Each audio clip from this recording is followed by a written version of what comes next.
হ্যাঁ, হ্যালো।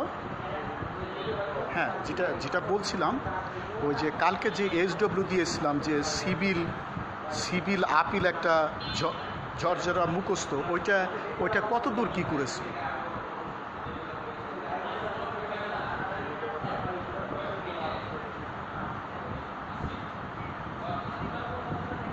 না, আমি আমি তো বলছিলাম যে আমি আমি তো তোমার কথায় বুঝতে পারছি, ক্লাস হলে একেবারে শেষ সময় আমরা কোচিংটা করতেছি। এই যে এই জন্য আমি বলছিলাম যে ক্লাস 5-এর ফার্স্ট বয় যেভাবে না বুঝে মুখস্থ করে, তুমি সিভিল আপিলের একটা ড্রাফট একদম না বুঝে ঝরঝরা মুখস্থ করে 3টা ড্রাফট তো লিখে দিয়ে আসতে হবে, তাই না? হ্যাঁ,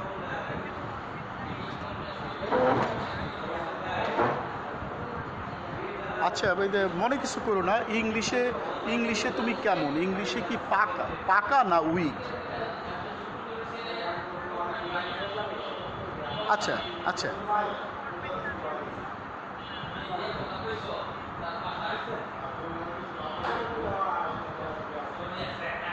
হ্যাঁ, হ্যাঁ, রাইট, রাইট। পরীক্ষায় ফেল করাও ভালো। আসলে অনেকে পরীক্ষায় ফেল করলে খারাপ মনে করে, কিন্তু আসলে পরীক্ষায় ফেল করাও ভালো।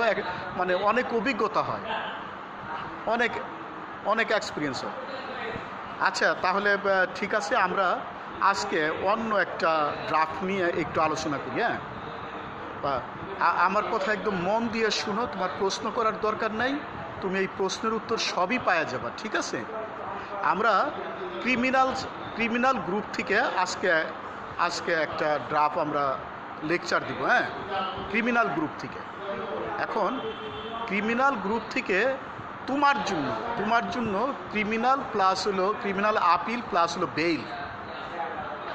ক্রিমিনাল আপিল প্লাস বেল যে প্রশ্নটার মধ্যে আছে, ওই প্রশ্নটা তুমি শুধু পড়বা। ক্রিমিনাল আপিল প্লাস বেল যে প্রশ্নের মধ্যে এই একটা প্রশ্নই পড়বা। ক্রিমিনালে কিন্তু 6-7টা প্রশ্ন পড়তে হয়, কিন্তু যেহেতু তোমার সময় নেই, একদম আগামী শুক্রবারই এক্সাম, সো এই জন্য তুমি শুধু ক্রিমিনাল আপিল প্লাস বেল যে প্রশ্নটার মধ্যে আছে ওই প্রশ্নটাই তুমি পড়ে যাবা, ঠিক আছে? আর ক্রিমিনাল আপিল লিখবা পরীক্ষার হলে 30 মিনিট, আর বেল লিখবা 30 মিনিট যদি বেল আসে।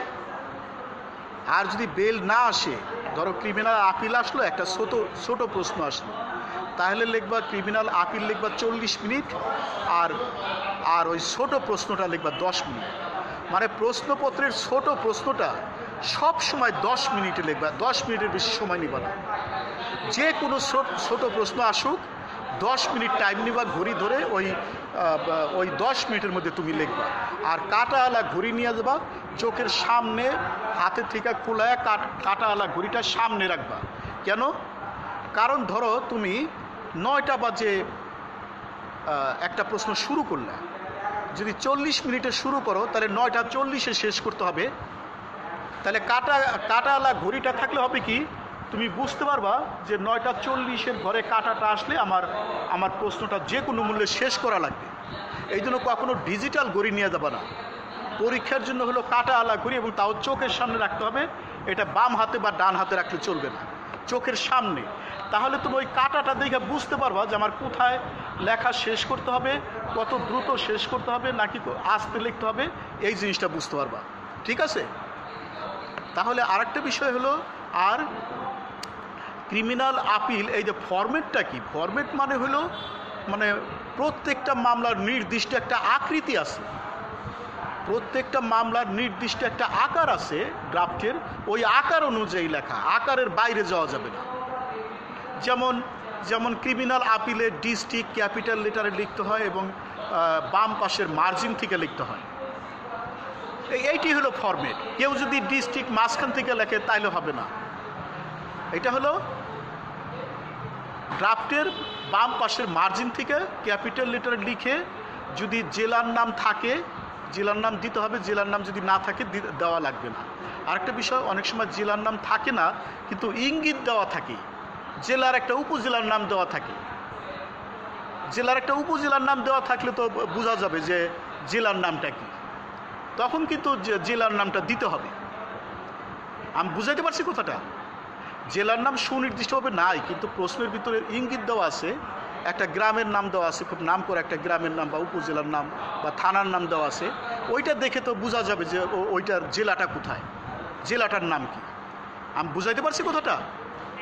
এখন গেল আরেকটা ব্যাপার, ডিস্ট্রিক্ট লেখার পর একটু নিচে একটু ডান দিক থেকে আমরা ক্রিমিনাল আপিল নিয়ে আলোচনা করতেছি, কিন্তু ক্রিমিনাল আপিল একটু ডান দিক থেকে ক্যাপিটাল লেটারে লিখতে হবে in the supreme court of Bangladesh. এটা সব ড্রাফটেই একই নিয়ম। তুমি একটা ওই যে তুমি যে গাইডগুলি কিনছো ওগুলি দেখো, তুমি সব ড্রাফটেই একই নিয়ম। এই যে মামলার অ্যাড্রেসগুলি, তারপর মাঝখান থেকে লিখতে হবে হাইকোর্ট ডিভিশন ক্যাপিটাল লেটার, তারপর মাঝখান থেকে লিখতে হবে ক্রিমিনাল অ্যাপিলেট জুরিসডিকশন, ফার্স্ট ব্র্যাকেটের ভিতরে ক্যাপিটাল লেটারে লিখতে হবে। এরপরে নিচে লিখতে হবে, হ্যালো, হ্যাঁ ভালো হয়েছে। দেখো যে আমি যা বলতেছি ও ঠিক ওইভাবেই আছে, একটু খালি মনোযোগ দিয়ে শুনো, তাহলে আমরা অনেক বেশি লেকচার দিতে পারবো। এটা ভালো হয়েছে। তো এরপরে ক্যাপিটাল লেটার লিখতে হবে ক্রিমিনাল আপিল নম্বর ... অফ ... এখানে একটা আন্ডারলাইন দিতে হবে নিচে, আর কাল্পনিক একটা সংখ্যা, মামলার সংখ্যা বসাই দিতে হবে কাল্পনিক। আর প্রশ্নের ভিতরে যে সালটা থাকে, প্রশ্নপত্রের মধ্যে না, প্রশ্নের ভিতরে যে সালটা থাকে ওই সালটা দিতে হবে। হ্যালো, মানে প্রশ্নপত্রের ভিতরে একটা সাল থাকে ওই সাল না, প্রশ্নের ভিতরে যে সালটা থাকে ওই সালটা দিতে হবে। এরপরে লিখতে হবে ব্র্যাকেটের ভিতরে এগেইনস্ট কনভিকশন। এটা অনেক গাইড বইতে নাই, কিন্তু প্র্যাকটিক্যাল মামলায় এই জিনিসটা লেখা হয়। হ্যাঁ, এই জন্য সবসময় প্র্যাকটিক্যাল মামলা অনুযায়ী যদি তুমি ড্রাফট লেখো তাহলে নাম্বারটা বেশি পাবা। আর নাম্বার বেশি পাওয়ারও দরকার নাই, 12-13 পাইলেই পাস, 25-এ 12-13 পাইলেই পাস। ওটা ফার্স্ট হওয়ার দরকার নাই পরীক্ষায় কোনো মতে পাস করলেই হয়।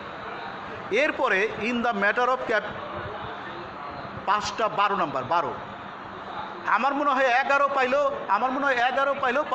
হ্যাঁ, পুরো প্রশ্নে টোটাল প্রশ্নে তো 25, টোটাল মার্কস ছিল 25, এর মধ্যে 12 পাইলেই পাস। তো আমরা সাধারণত এটা আমরা অনুমান করি 11 পাইলেও পাস করাই দেয়, 10 পাইলে আর পাস করাবে না। ওটা তো আর জানা যায় না, আমরা অনুমান করি আর কি, যে 11 পাইলেও পাস করাই দেয়, আবার এই যে 12তে হলো পাস। আর 12 তো পাওয়াই যায়, 3টা প্রশ্ন লিখে তো 12 পাওয়াই যায়, 4 করে, একটা 4 করে তো পাওয়াই যায়। হ্যাঁ, এরপরে ক্যাপিটাল লেটারে মাঝখান থেকে ইন দ্য ম্যাটার অফ, তুমি ওই যে তোমার গাইড বই এইটা দেখো ফরম্যাটটা, হ্যাঁ একই রকম দেখো। হ্যাঁ, এরপরে ক্যাপিটাল লেটার লেখা, capital in the matter of লেখা, আন্ডারলাইন দিবা, ছোট একটা স্কেল নিয়ে যাবা, ছোট 6 ইঞ্চি একটা স্কেল আমার কাছে এখন আছে, আমি দেখাইতে পারলাম না, ছোট একটা স্কেল, হ্যাঁ ছোট একটা প্লাস্টিকের একটা স্কেল, হ্যাঁ চিকন হইলেও চলবে, হ্যাঁ ওইটা নিয়ে গেলে দাগ দিতে সুবিধা হয়। এরপরে তুমি ওই যে বিশেষ আমরা নিম্ন আদালতে যে ধারাটা লিখি না মামলা, ঠিক এখানেও ধারাটা লিখতে হয়, কিন্তু একটা বিশেষ ফরম্যাটে লিখতে হয়। যেমন এখানে লিখতে হয় এরকম, a petition of appeal under section 410 of the code of criminal procedure 1898। সেকশনের এসটা সবসময় ক্যাপিটাল লেটারে দিবা।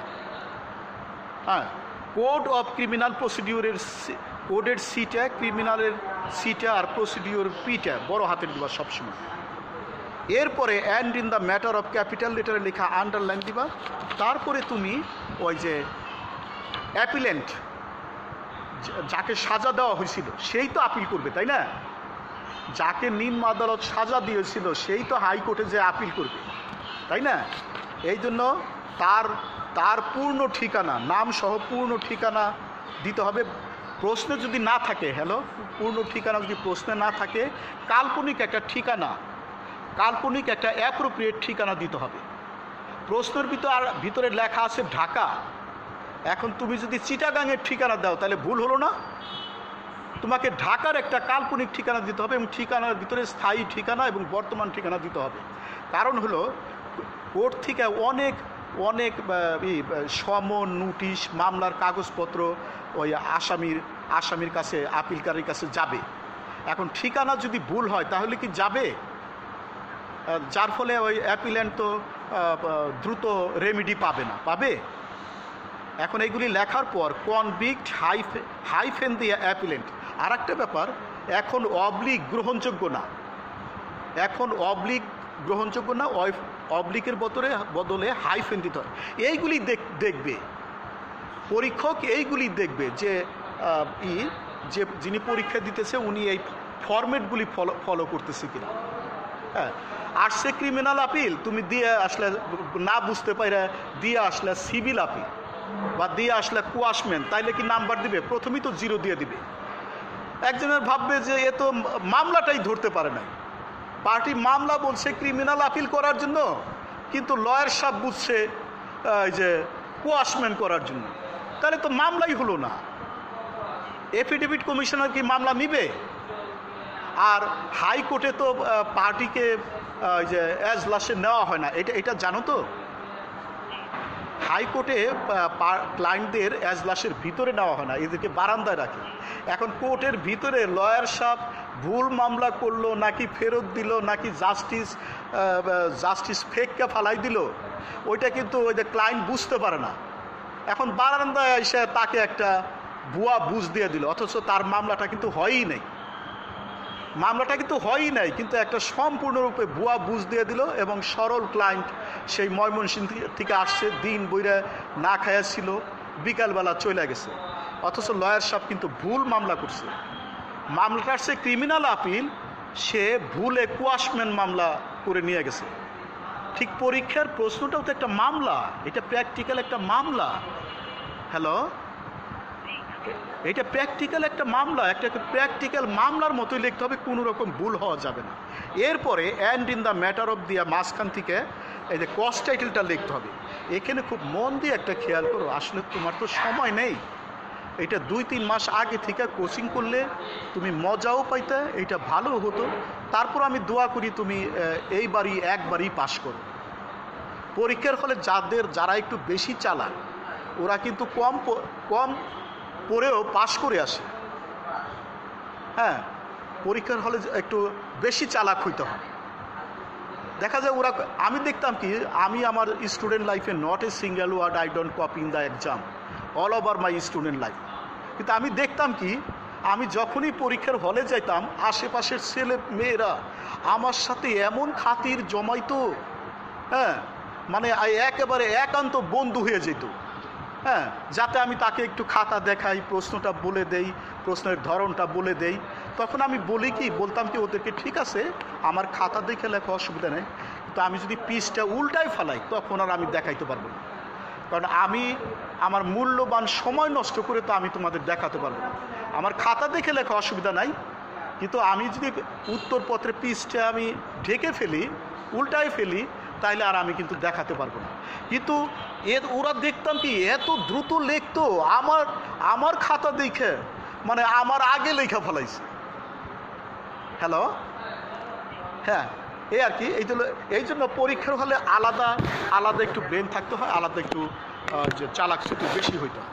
তাহলে আমি এখন কস্ট টাইটেল নিয়ে একটা কথা বলতেছি, এটা খুব ইম্পর্টেন্ট একটা কথা, যে একটা বড় কস্ট টাইটেল যে কোনো মামলার, শুধু ক্রিমিনাল আপিল না, সিভিল আপিল বলো, ক্রিমিনাল আপিল বলো, কোয়াশমেন্ট বলো বা সিভিল রিভিশন বলো, তারপরে এই যে রিট মামলার যে কস্ট টাইটেল বলো, যে কোনো কস্ট টাইটেল, হ্যাঁ, একটা বড় কস্ট টাইটেল যদি বুঝে মুখস্থ করা যায়, সামান্য একটু চেঞ্জ করে সব মামলায় দেওয়া যায়, সব মামলায়। অথবা তুমি যদি চেঞ্জ নাও করো, তুমি খালি কস্ট টাইটেলটা লিখছো, হ্যাঁ, তাও এক্সামিনার নাম্বার দিতে পারে। সব খাতা কি চ্যালেঞ্জ হয়? এগুলো তো বস্তা বইরা স্টোরুমে ফালায় রাখে, 2-4-5 বছর পরে অন্য জেলায় শেরমাপা হিসেবে এই অ্যান্সার পেপারগুলো বিক্রি করে ফেলায়, ঠুঙ্গা যারা বানায় এদের কাছে।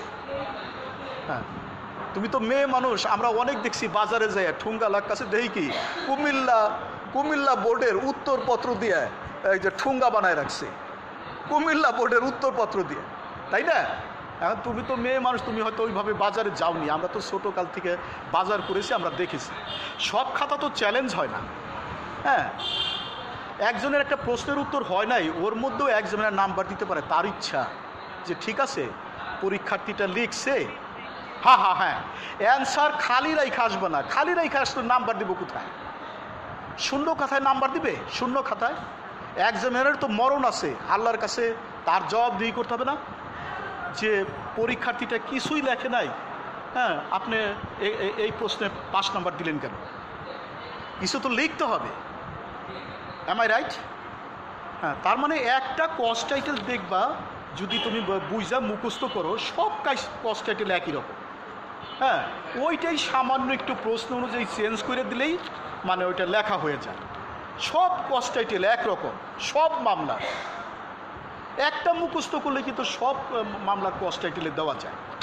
ঠিক আছে, এরপরে আরেকটা কথা বলতেছি, এরপরে মার্জিন থেকে, বাম পাশের মার্জিন থেকে প্রধান বিচারপতির অ্যাড্রেসটা একদম সঠিকভাবে লিখতে হবে। এমনকি প্রধান বিচারপতির নাম বানানটা সঠিকভাবে লিখতে হবে। যদি সঠিকভাবে না লেখো, প্রধান বিচারপতি যে অক্ষরে বানানটা লেখে তার নাম ওই বানানে লিখতে হবে, ওই অক্ষর দিয়ে। যদি না লেখো, শুধু এইটার জন্য তুমি 0 পেতে পারো। যে তুমি তো লয়ার হিসেবে মামলা ড্রাফট করতেছো ক্লায়েন্টের, তুমি তো পরীক্ষা দিতেছো না, তুমি হইলো লয়ার হিসেবে, ক্লায়েন্ট তোমার কাছে এই মামলাটা নিয়ে আসছে, লয়ার হিসেবে তুমি মামলাটা ড্রাফট করতেছো। এখন যদি প্রধান বিচারপতির নাম বানানটাই ভুল হয়, এফিডেভিট কমিশনার নিবে না, আর জাস্টিসরা অনেক সময় যে ফেক মুখের উপর দিয়ে দেয়, হ্যাঁ লয়ারের মুখের উপর দিয়ে দেয় যে কি মামলা ড্রাফট করে নিয়ে আসছেন আপনি, প্রধান বিচারপতির নামটাই জানেন না, ও হাইকোর্টের 4 তলা থেকে কম্পিউটার থেকে ড্রাফট বাইর করে নিয়ে আসছে, আপনি কোনো কারেকশন কিছু করেন নাই। এইভাবে অপমান অপদস্থ করে। ওই যে হাইকোর্টের 4-5 তলায় কিন্তু কম্পিউটার আছে, ওখানে তুমি মামলার ব্রিফটা দিয়ে আসবা, দেখবা ওরা পুরা একটা ফরম্যাট তোমাকে বানাই দিছে, একেবারে কারেকশনও করা লাগবে না, এরকম ভাব। কিন্তু নিয়ম হলো ওটা কারেকশন করতে হয়, যতই ওরা পারুক, কিন্তু লয়ারের চেয়ে ভালো না। কারেকশন করে আবার কারেকশনের পর কারেকশন করে ফাইনাল বাইর করে তারপরে জাস্টিসের সামনে দিতে হবে, এফিডেভিট কমিশনারের সামনে দিতে হবে। তারপরে দেখো হাম্বল পিটিশনটা মাঝখান থেকে লিখছে, the humble petition of appeal on behalf of the convict অ্যাপিল্যান্ট above named most respectfully hyphen আছে না? ওই যে তুমি যদি রেসপেক্টফুলির পর যে কোলন ড্যাশ না দাও, এইটাও কিন্তু ধরবে। এরপরে হলো বাম পাশ থেকে সি উইথটা লিখবে। সি উইথের বাংলা হলো মামলার পর্যায়ক্রমিক বর্ণনা। মামলার পর্যায়ক্রমিক বর্ণনা দেবা। সেটা কি? ফৌজদারি মামলার কিছু ধাপ আছে, তোমার ফৌজদারি মামলার ধাপগুলি তোমার জানা আছে কিনা? হ্যালো, ওই ফৌজদারি মামলার ধাপ অনুযায়ী, প্রত্যেকটা ধাপ অনুযায়ী মামলা থেকে তোমার সি উইথগুলির বর্ণনা দেওয়া লাগে।